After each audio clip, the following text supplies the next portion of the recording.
അച്ഛൻ പറഞ്ഞല്ലോ, നമ്മളെല്ലാം വിശുദ്ധനാകാൻ വിളിക്കപ്പെട്ടിരിക്കുന്നു എന്നുള്ള സത്യം നമ്മെ ഓർമ്മിപ്പിക്കുകയും എങ്ങനെ വിശുദ്ധനാകാൻ സാധിക്കുമെന്ന് നമ്മൾ ഓരോരുത്തരും ചിന്തിക്കുകയും ചെയ്യുന്ന വലിയ അനുഗ്രഹത്തിൻ്റെ നിമിഷങ്ങളാകട്ടെ ഈ സമ്മേളനം ഞാൻ ആശംസിക്കുകയാണ്.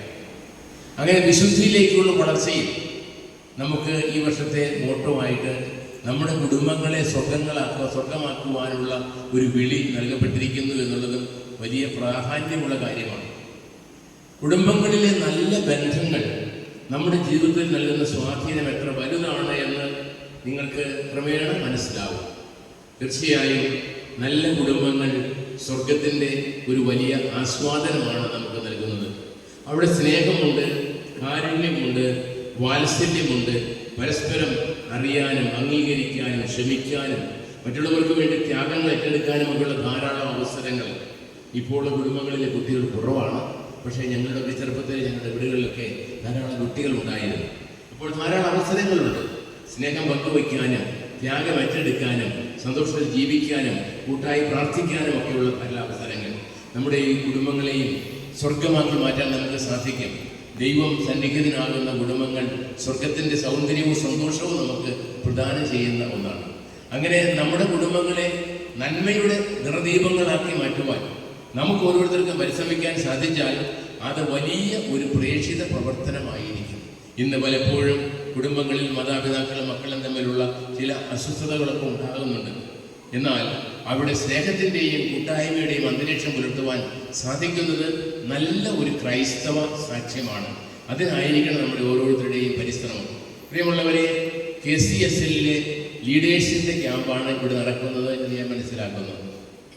എന്ന് പറയുമ്പോൾ കേരള കത്തോലിക്ക സ്റ്റുഡൻസ് ലീഗിൻ്റെ ലീഡേഴ്സായിട്ടുള്ള ആളുകൾ ഒന്നിച്ചുകൂടി നമ്മുടെ കേരള സഭയിൽ എങ്ങനെ ഈശോയുടെ സാന്നിധ്യവും സ്നേഹത്തിൻ്റെ മാധുര്യവും പകരുവാൻ സാധിക്കും എന്നുള്ള ചോദ്യം നമ്മുടെ മനസ്സിൽ മുഴങ്ങുകയാണെങ്കിൽ നമുക്ക് ഓരോരുത്തർക്കും നമ്മളായിരിക്കുന്ന സ്ഥലങ്ങളിലും സാഹചര്യങ്ങളിലും സുവിശേഷ സാക്ഷികളാകാൻ സാധിക്കും. ഈശോ നമ്മോട് പറഞ്ഞിരിക്കുന്ന ഒരേ ഒരു കാര്യമേ ഉള്ളൂ: നിങ്ങൾ ലോകമെങ്ങും പോയി സുവിശേഷം പ്രസംഗിക്കുക എന്ന് പറഞ്ഞാൽ എല്ലാവരും ഇവിടെ വിട്ടു പോകണമെന്നല്ല. എവിടെയായിരുന്നാലും, ലോകത്തിൻ്റെ ഏത് ഭാഗത്തായിരുന്നാലും നിങ്ങൾ സുവിശേഷം സാക്ഷ്യം നൽകുന്നവരാകണം എന്നുള്ളതാണ് ഈശോ ആഗ്രഹിക്കുന്നത്.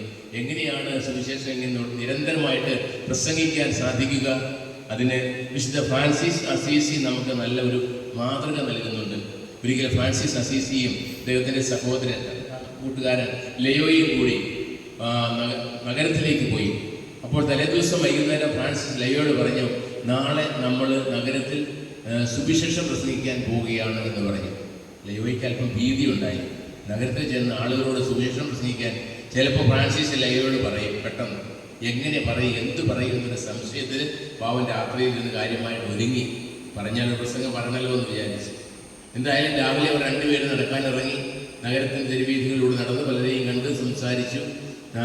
ഉച്ചയായി, സായാഹ്നമായി തിരികെ വീട്ടിലെത്തിയപ്പോൾ ഫ്രാൻസിസിനോട് ലയോ ചോദിച്ചു, ഇന്ന് സുവിശേഷം പ്രസംഗിക്കണമെന്നല്ലേ എന്നോട് പറഞ്ഞത്? എന്നിട്ട് ഇതൊന്നും പറഞ്ഞില്ലല്ലോ. ഫ്രാൻസിസ് പറഞ്ഞു, ഇന്ന് മുഴുവൻ നമ്മൾ സുവിശേഷം പ്രസംഗിക്കുകയായിരുന്നു. എങ്ങനെ? നമ്മൾ കണ്ട ആളുകളോട് നമ്മൾ പറഞ്ഞ കാര്യങ്ങൾ, അവർ നമ്മളോട് സംസാരിച്ച കാര്യങ്ങളെല്ലാം സുവിശേഷത്തിൻ്റെ പരസ്പര വിനിമയമായിരുന്നു. അതാണ് സുവിശേഷ പ്രഘോഷണം എന്ന് പറയുന്നത്. അപ്പോൾ പ്രിയമുള്ള സഹോദരന്മാരെ, ഞാൻ ഫ്രാൻസിസിൻ്റെ കാര്യം പറയാൻ കാരണം ഈ വർഷം ഫ്രാൻസിസ് അസീസിയുടെ പ്രത്യേക ഓർമ്മ ആചരിക്കുന്ന ഒരു വർഷമാണ്. അദ്ദേഹത്തിൻ്റെ മരണത്തിൻ്റെ 800-ാം വാർഷിക ജൂബിലി ആയിട്ട് വിശുദ്ധ വർഷമായിട്ട് പരിശുദ്ധ പിതാവ് പ്രഖ്യാപിച്ചിട്ടുണ്ടല്ലോ. അപ്പോൾ ഫ്രാൻസിസ് അസീസി നമുക്ക് നൽകിയ ഒരു വലിയ ദർശനം അതാണ്: നിങ്ങൾ എവിടെയായിരിക്കുന്നോ അവിടെ നിങ്ങളുടെ വാക്കും പ്രവൃത്തിയും സുവിശേഷത്തിൻ്റെ വെളിച്ചമായി മാറണം. അങ്ങനെ സുവിശേഷ വെളിച്ചമായി മാറുമ്പോൾ പ്രത്യേകം പ്രഘോഷണത്തിനായിട്ട് മാറി നിൽക്കേണ്ട ആവശ്യമില്ല. എല്ലായ്പ്പോഴും നമ്മൾ സുവിശേഷം പ്രഘോഷിക്കുന്നവരാകും. ഈശോ തന്നെ പറഞ്ഞിട്ടില്ലേ നമ്മളോട്, നിങ്ങൾ ലോകത്തിൻ്റെ വെളിച്ചമാണെന്ന്. വെളിച്ചം എവിടെ വെച്ചാലും അവിടെയുള്ള അന്ധകാരത്തെ അകറ്റിക്കളയുന്നതാണ്. അപ്പോൾ നമ്മൾ ലോകത്തിൻ്റെ വെളിച്ചമായിട്ട് നാം ജീവിക്കുന്ന സാഹചര്യങ്ങളിൽ വർത്തിക്കുമ്പോൾ അവിടെ നമുക്ക് വെളിച്ചം പകരുവാൻ സാധിക്കും. മറ്റുള്ളവർക്ക് ആ വെളിച്ചം ദർശിക്കുവാൻ സാധിക്കും. നന്മയിലേക്ക് വരാനായിട്ട് സാധിക്കും. അപ്പോൾ നിങ്ങൾ തീർച്ചയായിട്ടും നേതാക്കന്മാരാണ്. നമ്മുടെ സ്കൂളുകളിലും നമ്മുടെ പ്രവർത്തന മേഖലകളിലും ഒക്കെ നേതൃത്വം കൊടുക്കാൻ വിളിക്കപ്പെട്ടിരിക്കുന്നവരാണ്. നേതാക്കന്മാരാകാൻ ആഗ്രഹിക്കുന്ന ധാരാളം ആളുകളുണ്ട് ലോകത്തിൽ. നമുക്കറിയാം, പലതരത്തിലുള്ള നേതാക്കന്മാരുണ്ട്. അങ്ങനെ നേതാക്കന്മാരാകാനുള്ള ആഗ്രഹം അത് നമ്മുടെ മാത്രമല്ല. അപ്പസ്തോലന്മാർക്കുണ്ടായിരുന്നു, ഈശോയുടെ ശിഷ്യന്മാർക്ക് നേതാവാകാൻ ആഗ്രഹമുണ്ടായിരുന്നു. രണ്ടുപേര് വന്ന് ചോദിച്ചില്ല, ഇടത്തും വലത്തും ഇരിക്കണം എന്നൊക്കെ. ഈശോ പറഞ്ഞപ്പോൾ അവർക്ക് അത്ര പിടിച്ചില്ല, അങ്ങനെ ഒന്നും ചെയ്യാനൊക്കെ ഇല്ല, അങ്ങോട്ടില്ല. അപ്പോഴാണ് ഈശോ പറഞ്ഞത്, എങ്ങനെയാണ് നല്ല നേതാവാകുക? നിങ്ങളിൽ ഒന്നാമനാകാൻ ആഗ്രഹിക്കുന്നവൻ എല്ലാവരുടെയും ദാസനാകണം, എല്ലാവർക്കും ശുശ്രൂഷ നൽകുന്നവനാകണം. അവനാണ് യഥാർത്ഥ നേതാവ്. ഇത് അത്ര എളുപ്പമുള്ള കാര്യമല്ല, ഈശോ കാണിച്ചു തരികയും ചെയ്തു. അതുകൊണ്ട് നേതാക്കന്മാരാകാനായിട്ട് ആഗ്രഹിക്കുകയും പരിശ്രമിക്കുകയും ചെയ്യുന്നവർക്കുള്ള ഏറ്റവും നല്ല മാതൃക ഈശോ തന്നെയാണ്. എങ്ങനെയാണ് ഒരാൾക്ക് നല്ല നേതാവാകാൻ സാധിക്കുക എന്നുള്ളതിന് നമുക്ക് ദൃഷ്ടാന്തം ഈശോയാണ്. അപ്പോൾ ഈശോയിലേക്ക് നോക്കുക. ഈശോ ഇങ്ങനെയുള്ള സാഹചര്യങ്ങളിൽ എന്താണ് പറഞ്ഞത്, എന്താണ് പ്രവർത്തിച്ചത്, എങ്ങനെ ചെയ്യാനാണ് നമ്മോട് പറഞ്ഞിരിക്കുന്നത്, അത് നമ്മൾ ഫോളോ ചെയ്താൽ അറിയാതെ തന്നെ നമ്മളൊക്കെ നേതാക്കന്മാരാകും, നല്ല നേതാക്കന്മാരാകും. പല നേതാക്കന്മാരുണ്ട്, കർത്താവ് പറഞ്ഞതുപോലെ വിജാതീയർ തങ്ങളുടെ കീഴിലുള്ളവരെ അടിച്ചമർത്താനും അവരുടെ അധികാരം സ്ഥാപിക്കാനും ശ്രമിക്കുന്നു. എന്നാൽ നിങ്ങൾ അങ്ങനെയാകരുത്. ഈശോ പാദങ്ങൾ കഴുകിക്കൊണ്ട് കാണിച്ച് വിനയത്തിൻ്റെ മാതൃക നമ്മുടെ എല്ലാ മനസ്സിൽ എപ്പോഴും തെളിഞ്ഞു നിൽക്കുന്ന ഒന്നാണ്. മറ്റുള്ളവരുടെ ശുശ്രൂഷയ്ക്കായിട്ട് വിളിക്കപ്പെട്ടവരാണ് യഥാർത്ഥത്തിൽ നേതാക്കന്മാരെ എന്നുള്ള ഒരു സത്യം ഈശോ ലോകത്തിൽ വെളിപ്പെടുത്തി വെറുതെ പറയുകയല്ല, ഈശോയുടെ ജീവിതം വഴി കാണിച്ചു തരികയും ചെയ്തു. അപ്പോൾ നിങ്ങൾ KCSL പ്രവർത്തിക്കുമ്പോൾ ഓർക്കണം, ഞാനിവിടെ നേതാവായിരിക്കുന്നത് മറ്റുള്ളവർക്ക് ശുശ്രൂഷ ചെയ്യാനാണ്. ആ ശുശ്രൂഷയിലൂടെ സുവിശേഷത്തിൻ്റെ മൂല്യം മറ്റുള്ളവരിലേക്ക് നമ്മൾ അറിയാതെ പകർന്നു കൊടുക്കുക തന്നെ ചെയ്യും. വെറുതെ സുവിശേഷം പ്രസംഗിച്ചാൽ താല്പര്യമില്ലായിരിക്കും, പക്ഷേ നമ്മുടെ ജീവിതവും പ്രവർത്തനവും വഴി മറ്റുള്ളവരിലേക്ക് നമ്മൾ സന്നിവേശിപ്പിക്കുന്ന ഒരു ചൈതന്യമുണ്ട്. സുവിശേഷത്തിൻ്റെ സേവനത്തിൻ്റെ സന്ദേശം, മൂല്യബോധത്തിൻ്റെ സന്ദേശം, ക്രൈസ്തവ സന്ദേശം അവിടെ എത്തിക്കുവാനായിട്ട് നമുക്ക് സാധിക്കണം. അങ്ങനെ സുവിശേഷ സന്ദേശം കൊടുക്കുവാനായിട്ട് നമുക്ക് സാധിച്ചാൽ അതാണ് ഏറ്റവും വലുത്. നിങ്ങൾക്കറിയാമല്ലോ, നിങ്ങളെ സംബന്ധിച്ചിടത്തോളം മാതാപിതാക്കന്മാരൊക്കെ നല്ല കാര്യങ്ങൾ പറഞ്ഞു തരാറുണ്ട്, അധ്യാപകർ നിങ്ങൾക്ക് നല്ല കാര്യങ്ങൾ പറഞ്ഞു തരാറുണ്ട്. എങ്കിലും അവയോടൊപ്പം ചിലപ്പോൾ അവയേക്കാൾ കൂടുതലായിട്ട് നമ്മൾ കൂടുതൽ ഡിപ്പെൻഡ് ചെയ്യുന്നത് ആരെയാ? നമ്മുടെ പ്രായത്തിലുള്ള ആളാണ്, നമ്മുടെ കൂട്ടുകാർ, പിയർ ഗ്രൂപ്പ് നമ്മൾ പറയുമല്ലോ. പ്രായത്തിലുള്ള കൂട്ടുകാർ കൂടുമ്പോൾ എല്ലാ കാര്യങ്ങളും പറയുകയും സംസാരിക്കുകയും ചിന്തിക്കുകയും കൂടുതൽ കാര്യങ്ങൾ അവർ ഇൻവെൻറ്റ് ചെയ്യുകയും ഒക്കെ ചെയ്യും. അപ്പോൾ നിങ്ങൾക്ക് ചെയ്യാവുന്ന ഒരു വലിയ കാര്യം എന്താണ്? കേരള സമൂഹത്തിൽ നിങ്ങൾ പഠിക്കുന്ന സ്കൂളുകളിൽ നമ്മുടെ കൂട്ടുകാർക്ക് സുവിശേഷത്തിൻ്റെ മൂല്യം നമ്മുടെ അനുദിന ജീവിതത്തിലൂടെ കൊടുക്കാൻ സാധിക്കുക എന്നതിനേക്കാൾ വലിയ നേതൃത്വമില്ല. ആ നേതൃത്വം ഒരിക്കലും തിരിച്ചെടുക്കപ്പെടാത്ത ഒന്നാണ്. അങ്ങനെ നേതാക്കന്മാരാകുന്നവർക്കാണ് നല്ല നേതാക്കന്മാരാകാനും നന്മയുടെ വഴി നടക്കാനും ഒക്കെ സാധിക്കുന്നത്. അപ്പോൾ നമ്മുടെ കൂട്ടുകാരോടൊപ്പം നമ്മൾ ജീവിക്കുമ്പോൾ നമ്മുടെ പ്രവർത്തനങ്ങളും നമ്മുടെ വാക്കുകളുമൊക്കെ അങ്ങനെ നന്മയുടെ വെളിച്ചം വീശുന്നതായിരിക്കണം എന്നുള്ളത് ഏറെ പ്രധാനപ്പെട്ട കാര്യമാണ്. അതിനായിട്ട് പ്രത്യേകമായിട്ട് നമുക്ക് പരിശ്രമിക്കാം. അപ്പോൾ നേതൃത്വം നൽകണമെങ്കിൽ ഒരു കാര്യമുണ്ട്. എങ്ങനെയാണ് നേതൃത്വം നൽകുക? പത്രോസ്ലിഹാനാണല്ലോ ഈശോ സഭ ഏൽപ്പിച്ചത്. പത്രോസ്ലി, നീ എൻ്റെ ആടുകളെ മേയ്ക്കുക എന്ന് പറഞ്ഞുകൊണ്ട്. ഈശോയുടെ സ്വർഗ്ഗാരോഹണത്തിന് ശേഷം ഒരിക്കലും പത്രോസ്ലിഹ പരിശുദ്ധ കന്യകാമറിയത്തിൻ്റെ അടുത്ത് വന്നിട്ട് പറഞ്ഞു, എൻ്റെ അമ്മ, എനിക്ക് വലിയ പേടിയാണ്. എന്താ പത്രോസേ? ഈ ജനത്തെയല്ലേ എങ്ങനെ നയിക്കാനാണ്? എനിക്ക് അതിനുള്ള കഴിവൊന്നുമില്ല. അപ്പോൾ അമ്മ ചോദിച്ചു, നയിക്കാനല്ല നിന്നോട് പറഞ്ഞേക്കുന്നത്, എന്നെ അനുധാവനം ചെയ്യാമെന്നല്ലേ ഈശോ പറഞ്ഞത്. നീ എന്നെ അനുധാവനം ചെയ്യുക, എന്നെ ഫോളോ ചെയ്യുക എന്നല്ലേ ഈശോ പറഞ്ഞിരിക്കുന്നത്. നീ എന്തിനാ പേടിക്കുന്നത്? നീ ഈശോയെ നോക്കി മുന്നോട്ട് പോകും. അപ്പോൾ ജനമെല്ലാം കൂടെ വന്നോളൂ. KCSLൻ്റെ ലീഡർമാരാകുന്നവർ ഓർക്കേണ്ട ഒരു കാര്യം ഇതാണ്. നാം എല്ലാം വിളിക്കപ്പെട്ടിരിക്കുന്നത് ഈശോയിലേക്ക് നോക്കി മുന്നോട്ട് പോകാനാണ്. ഈശോയിലേക്ക് നോക്കി മുന്നോട്ട് പോകുമ്പോൾ ശരിയായ വഴിയിലൂടെ ജനത്തെ നയിക്കുവാനായിട്ട് നമുക്ക് സാധിക്കും. അതാണ് ഏറ്റവും പ്രധാനം. ഇല്ലെങ്കിൽ നമ്മുടെ മാനുഷിക പദ്ധതികൾ മാത്രമായിരിക്കും നമ്മെ ചിന്തിപ്പിക്കുകയും നയിക്കുകയും ചെയ്യുന്നത്. അതെപ്പോഴും ശരിയാകണമെന്നില്ല. ദൈവത്തിൻ്റെ പദ്ധതി എന്താണോ അതിലൂടെയാണ് നമുക്ക് ജനത്തിന് നേതൃത്വം കൊടുക്കുവാൻ നല്ല നേതൃത്വം കൊടുക്കുവാനായിട്ട് സാധിക്കുന്നത്. ഫലപ്രദമായ നേതൃത്വം കൊടുക്കണമെങ്കിൽ ദൈവത്തിൻ്റെ ഇഷ്ടം അറിയണം. അതുകൊണ്ട് KCSLിലെ പല തലങ്ങളിൽ നേതാക്കന്മാരായിരിക്കും നിങ്ങൾ ഓരോരുത്തരും ആദ്യം ചെയ്യേണ്ട ഒരു കാര്യം, ഈശോ എങ്ങനെയാണ് ആ കാലഘട്ടത്തിൽ ജീവിച്ചതും പ്രവർത്തിച്ചതും നമ്മളോട് പറഞ്ഞത്, അക്കാര്യങ്ങൾ ഇന്ന് എങ്ങനെ നമുക്ക് ഇവിടെ ഈ സാഹചര്യത്തിലൊക്കെ ജീവിക്കാൻ സാധിക്കും.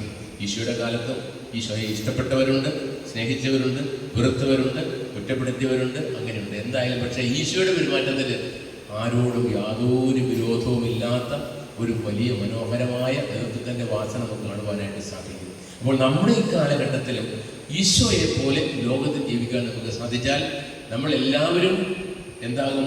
വിശുദ്ധരാകുമെന്നല്ല, വിശുദ്ധരാണ്. ഈശോയെ പോലെ ലോകത്ത് ജീവിക്കുമ്പോൾ നാം യഥാർത്ഥത്തിൽ വിശുദ്ധരാണ്. കാരണം അത് വിശുദ്ധിയുടെ ഒരു പരിമളം നിരന്തരം പരത്തിക്കൊണ്ടേയിരിക്കും. അതിനെ മൂടി വയ്ക്കാൻ ആർക്കും സാധിക്കുകയില്ല. അത് നമ്മൾ അറിയാതെ നമ്മുടെ ചുറ്റുപാടുകളിലേക്ക് വ്യാപിച്ചുകൊണ്ടിരിക്കും. അപ്പോൾ ആളുകൾ ചോദിക്കും, എടാ ഇവനെന്താ ഇങ്ങനെയൊക്കെ ചെയ്യാൻ സാധിക്കുന്നത്, അല്ലെങ്കിൽ ഇവരിങ്ങനെ പറയുന്നത്, ഇവരിങ്ങനെ പ്രവർത്തിക്കുന്നത് എന്തുകൊണ്ടാണ് എന്ന് ആളുകൾ അത്ഭുതത്തോടെ ചോദിക്കും. ഈശോയുടെ കാര്യത്തിൽ അതുണ്ടായിരുന്നു. ആളുകൾ ചോദിച്ചു, നമ്മൾ അറിയുന്ന ആളല്ലേ ഈശോ, മറിയത്തിൻ്റെ മകനല്ലേ, യോസേഫിൻ്റെ മകനല്ലേ എന്ന് ആളുകൾ ചോദിച്ചു. പക്ഷേ ഈശോയുടെ പ്രബോധനങ്ങളും ഈശോയുടെ ജീവിതവും ഒക്കെ അവർക്ക് എപ്പോഴും വലിയ അത്ഭുതമായിരുന്നു. ഇങ്ങനെ ജീവിക്കാൻ എങ്ങനെ മനുഷ്യനെ സാധിക്കുമെന്നുള്ള ഒരു വലിയ അത്ഭുതം നമ്മെ കാണുന്നവർക്കും അതാണ് തോന്നേണ്ടത്. ഞങ്ങൾക്ക് SCSൻ്റെ അംഗങ്ങളാണ്, എൻ്റെ ഭാരവാഹികളാണ്. അപ്പോൾ ഞങ്ങളുടെ ജീവിതവും പ്രവർത്തനവും എപ്പോഴും ലോകത്തിൻ്റെ മുൻപിൽ അത്ഭുതമായിട്ട് തിളങ്ങി നിൽക്കണം. അതാണ് യഥാർത്ഥ അത്ഭുതം. ഒരു ക്രൈസ്തവന്റെ ജീവിതമാണ് യഥാർത്ഥ അത്ഭുതം. ലോകത്തിന്റെ വഴികളിലൂടെയല്ല, സ്വർഗത്തിന്റെ വഴികളിലൂടെ യാത്ര ചെയ്യുന്നവരാണ് ക്രൈസ്തവർ ഓരോരുത്തരും. അതുകൊണ്ട് നമുക്ക് ഓരോരുത്തർക്കും നല്ല വിശുദ്ധരാകുവാൻ, ബഹുമാനപ്പെട്ട ജിയോച്ചൻ പറഞ്ഞതുപോലെ നല്ല വിശുദ്ധരാകുവാനുള്ള വിളിയാണ് ദൈവം നൽകിയിരിക്കുന്നത്. അതിന് നാം നൽകുന്ന ഉത്തരം എന്ത് എന്നുള്ളത് നമ്മുടെ തിരഞ്ഞെടുപ്പാണ്. ഞാൻ ഈശോ പറയുന്ന വഴിയിലൂടെ നടക്കുന്നെങ്കിൽ തീർച്ചയായും ലോകത്തിൽ വിശുദ്ധിയുടെ പ്രകാശം പരത്താൻ എനിക്ക് സാധിക്കും. അനേകരെ ഈ വിശുദ്ധിയിലേക്ക് നയിക്കാൻ എനിക്ക് സാധിക്കും. അല്ലെങ്കിൽ എൻ്റെ ജീവിതം താൽക്കാലികമായ നേട്ടങ്ങൾ ഉണ്ടാണെങ്കിൽ പോലും പരാജയമായിരിക്കും. കാരണം അവിടെ വിശുദ്ധിയുടെ വെളിച്ചമില്ലാതെ പോകും. പ്രിയ സഹോദരന്മാരെ, ഞാൻ എൻ്റെ വാക്കുകൾ കേൾപ്പിക്കുന്നില്ല. തീർച്ചയായും ഈ തൂവാനിസായിലേക്ക്, ഈ സാഹചര്യങ്ങളിലേക്ക് ഞാൻ സ്നേഹപൂർവ്വം സ്വാഗതം ചെയ്യുകയാണ്. ഈ 2 ദിവസങ്ങൾ നിങ്ങൾക്ക് വളരെ അനുഗ്രഹീതവും ഫലപ്രദവുമാകട്ടെ എന്ന് പ്രത്യേകമായിട്ട് പ്രാർത്ഥിക്കുകയാണ്. പരസ്പരം പങ്കുവച്ച്, ആശയങ്ങൾ പങ്കുവച്ചും ചർച്ച ചെയ്തും എങ്ങനെ നമ്മുടെയൊക്കെ സ്ഥാപനങ്ങളിൽ നമുക്ക് ഈ വെളിച്ചമായിട്ട്, ഈശോയുടെ വെളിച്ചമായിട്ട് പ്രകാശിക്കാൻ സാധിക്കുമെന്നുള്ളത് കണ്ടെത്തുകയും അതിനായിട്ട് പരിശ്രമിക്കുകയും ചെയ്താൽ നമ്മുടെ പ്രവർത്തനങ്ങൾ വലിയ ധന്യതയുള്ള പ്രവർത്തനങ്ങളായിട്ട് മാറും. അങ്ങനെ എന്നും ലോകത്തിൽ വെളിച്ചം വിതറുന്നവരായിട്ട് ജീവിക്കുവാനും വിശുദ്ധരായി മാറുവാനും നമുക്ക് എല്ലാവർക്കും സാധിക്കട്ടെ എന്ന് സ്നേഹപൂർവ്വം ആശംസിക്കുന്നു. ദൈവത്തിൻ്റെ അനുഗ്രഹവും കൃപയും നിങ്ങളുടെ ഈ ക്യാമ്പിൽ ധാരാളം ഉണ്ടാകട്ടെ. ദൈവത്തിൻ്റെ ഇഷ്ടം അറിഞ്ഞ് അന്വേഷിച്ച് അതിൽ നിരന്തരം വ്യാപരിക്കുവാൻ ഇത് നിങ്ങൾക്ക് പ്രചോദനവും പ്രകാശവും നൽകട്ടെ എന്ന ആശംസയോടെ എല്ലാവരുടെയും അനുവാദത്തോടെ സമ്മേളനം ഔപചാരികമായിട്ട് ഉദ്ഘാടനം ചെയ്തുകൊണ്ട് എൻ്റെ വാക്ക് വെച്ചിരിക്കുന്നു.